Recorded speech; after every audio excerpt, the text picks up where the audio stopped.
శ్రావణ శుద్ధ పంచమి. నాగపంచమి అలాగే గరుడ పంచమి రోజు నాగులను పూజిస్తే నాగదోషాలు తొలగిపోతాయి. మరి ఎంతో విశేషమైన ఈ రోజు స్నానం చేసే నీటిలో ఇది ఒక్కటే వేసుకుని స్నానం చేస్తే చాలు, సకల పాపాలు దోషాలు ఆ నీటి ద్వారా తొలగిపోతాయి. నకారాత్మక శక్తులు తొలగి దైవిక శక్తులు ఎల్లవేళలా మిమ్మల్ని కాపాడతాయి. మరి స్నానం చేసే నీటిలో ఏం వేసుకుని స్నానం చెయ్యాలో ఇప్పుడు ఈ వీడియోలో తెలుసుకుందాం. పూర్వం కశ్యప ప్రజాపతికి వినత, కద్రువ అనే ఇద్దరు భార్యలు ఉండేవారు. కద్రువకు సర్పజాతి జన్మిస్తే వినతకు గరుత్మంతుడు జన్మించాడు. ఇదే రోజు సర్పజాతి గరుత్మంతుడు జన్మించారు. కాబట్టి ఈ శ్రావణ శుద్ధ పంచమి రోజు నాగపంచమి మరియు గరుడ పంచమిని జరుపుకుంటారు.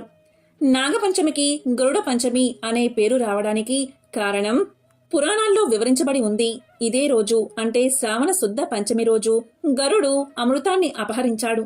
అందుచేత దీనికి గరుడ పంచమి అనే పేరు వచ్చింది. ఇంతకీ విశేషం ఏంటి అంటే గరుడ పంచమి పేరుతో కొన్ని ప్రాంతాల్లో పూజ చేసినా పూజలు అందుకునేది సర్ప ప్రతిమలే. శ్రీ మహావిష్ణువు యొక్క వాహనంగా గరుత్మంతుడు ప్రసిద్ధి. ఇతను మహాబలశాలి. అదేవిధంగా వినయశీలుడు కూడా. శ్రీ మహావిష్ణువు ఎక్కడికి వెళ్లాలన్నా గరుత్మంతుడు సిద్ధంగా ఉంటాడు. శివుని మెడలో ఆభరణంగా ఉండే నాగేశ్వరుణ్ణి పూజించడం అనాదిగా వస్తున్న ఆచారం. నాగ పంచమి రోజు పాలు, పువ్వులతో నాగదేవతలను పూజిస్తారు. వెండి, రాగి, పడగల విగ్రహాలను భక్తులు ఆరాధిస్తారు. సాక్షాత్తు ఆ పరమశివుడే నాగ పంచమి రోజు భక్తులు ఆచరించాల్సిన విధులను పార్వతీదేవికి వివరించినట్లు స్కాంద పురాణంలో ఉంది. ఒకసారి ఆ మహాశివుడు పార్వతీదేవితో ఇలా పలుకుతాడు: ఓ పార్వతి, శ్రావణ మాసంలో శుక్ల పంచమి రోజు నాగారాధన మిక్కిలి శ్రేష్టమైనది. ఈ రోజు ఇంట్లోని ద్వారాలకు ఇరువైపులా సర్ప చిత్రాలను గోమయంతో రాసి పూజించడం ఎంతో శ్రేష్టమైనది. నాగ పంచమి రోజు బంగారం, వెండి లేక మట్టితో కాని వారి వారి తాహతను అనుసరించి 5 పడగల పామును చేయించుకోవాలి. లేదా పసుపుతో కాని చందనంతో కాని 5 తల్లపాము చిత్రాన్ని గీయాలి. ఆ చిత్రానికి లేదా ప్రతిమకు పంచామృతాలతో, విధి విధానాలతో, మంత్రోపచారాలతో, సంపెంగా, గన్నేరు మొదలైన పుష్పాలతో అత్యంత భక్తి శ్రద్ధలతో పూజలు చెయ్యాలి. పాలు, పాయసం నివేదన చెయ్యాలి అని పార్వతీదేవికి ఆ పరమేశ్వరుడు వివరించాడని స్కాంద పురాణంలో ఉంది. ఎంతో విశేషమైన ఈ నాగ పంచమి రోజు ఈ మంత్రాన్ని పఠించాలి. ఆ మంత్రం ఏంటి అంటే ఓం నాగరాజాయ నమః అనే మంత్రాన్ని 108 సార్లు పఠించడం వల్ల సకల శుభాలు కలిగేలా నాగేంద్రుడు దీవిస్తాడు. నాగ పంచమి రోజు ఉదయమే తలస్నానం చేసి ద్వారానికి ఇరువైపులా ఆవుపేడతో అలికి బియ్యపిండితో ముగ్గులు వేసి దానిపై పసుపు కుంకుమలు వేసి బియ్యపిండితో నాగేంద్రుడి చిత్రం వేసి ఆవుపాలను, వడపప్పు నైవేద్యంగా పెట్టాలి. ఇలా చేసిన వారికి నాగదోషాలు తొలగిపోతాయి. అకాల మృత్యు దోషాలు కూడా తొలగిపోతాయి. పిల్లలకు ఏవైనా సమస్యలు అంటే కళ్ళు కనిపించకపోవడం, చెవుడు, మూగ దోషాలు ఉంటే అవి తొలగిపోతాయి. అలాంటి ఇల్లు పసిపాపలతో కలకల్లాడుతుందని పురాణ వచనం. చతుర్థి నాడు అంటే నాగపంచమి ముందు రోజు ఉపవాసం ఉండి పంచమి రోజు 5 తల్ల పాము చిత్రం గీసి లేదా ప్రతిమను ఉంచి నాగులకు పంచామృతం, గన్నేరు, సంపెంగా, జాజి పువ్వులతో పూజించి సాత్విక ఆహారాన్ని అంటే పెసర్లు, పెసరపప్పు, చలిమిడి, పాలు నైవేద్యంగా చేసి వాటిని సమర్పించాలి. ఎవరైతే ఈ రోజు ఉపవాసం ఉంటారో వారు కోరుకున్న కోరికలు తప్పకుండా నెరవేరతాయి.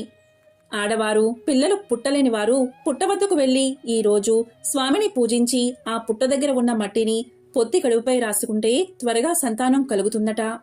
ఈ రోజు రావి చెట్టు మొదట్లో ప్రతిష్ఠించిన నాగేంద్రుడి విగ్రహాలకు ప్రదక్షిణలు చేస్తే సంతానం కలుగుతుందని కూడా చెబుతారు.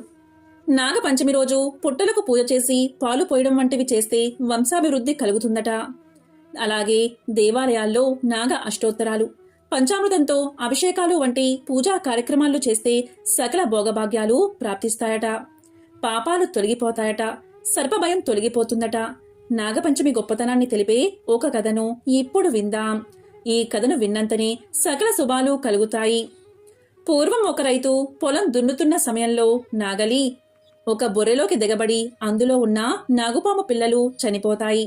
ఇక రైతు లోతుగా దిగబడిన ఆ నాగలిని అతి బలవంతంగా భూమి నుండి పెళ్లగించి తిరిగి యథాస్థితికి తీసుకువచ్చి యథావిధిగా భూమి అంతా దున్నుకుని సాయంత్రం సమయానికి ఇంటికి చేరుకుంటాడు. ఆ బొరియలో చిన్న నాగుపాము పిల్లలు చనిపోతాయి. పాపం ఆ రైతుకు ఆ విషయం తెలియదు. కాని తెలిసి చేసినా తెలియక చేసినా పాప పుణ్యాలు ఎల్లప్పుడూ మానవుణ్ణి వెంటాడుతూనే ఉంటాయి. ఇంతలో మేతకు వెళ్లి తల్లి నాగుపాము అక్కడికి వచ్చి చూసింది.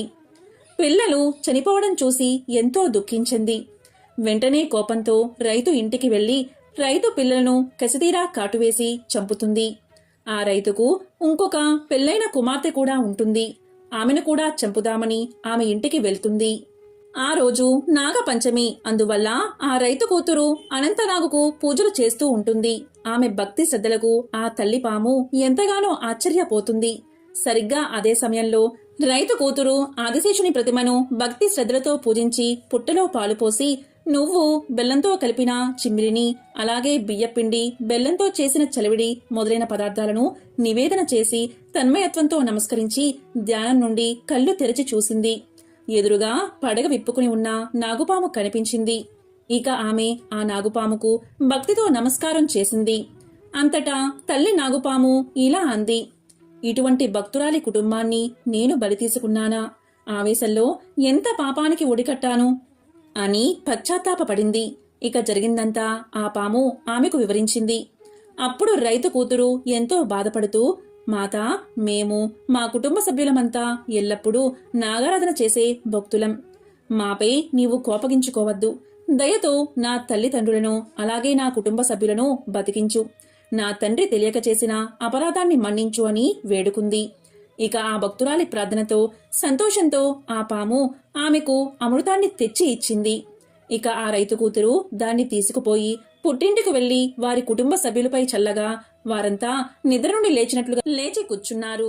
అందుకే ఈ రోజు అంటే నాగపంచమి రోజు నాగలితో దున్నరాదు, కూరగాయలు తరగకూడదు, చాకు, కత్తి వంటి పొదునైన పదార్థాలు ఉపయోగించరాదు. ఈ రోజు ఆడవారు పొట్లకాయ కూర అస్సలు వండరాదు. ఎవరైతే ఈ పవిత్ర కథను వింటారో లేక చెప్తారో వారి ఇంట్లో సకల శుభాలు కలుగుతాయి, నాగదోషాలు తొలగిపోతాయి. ఈ రోజు పుట్టలో పాలు పోస్తే పిల్లలు పుడతారని ఒక నమ్మకం.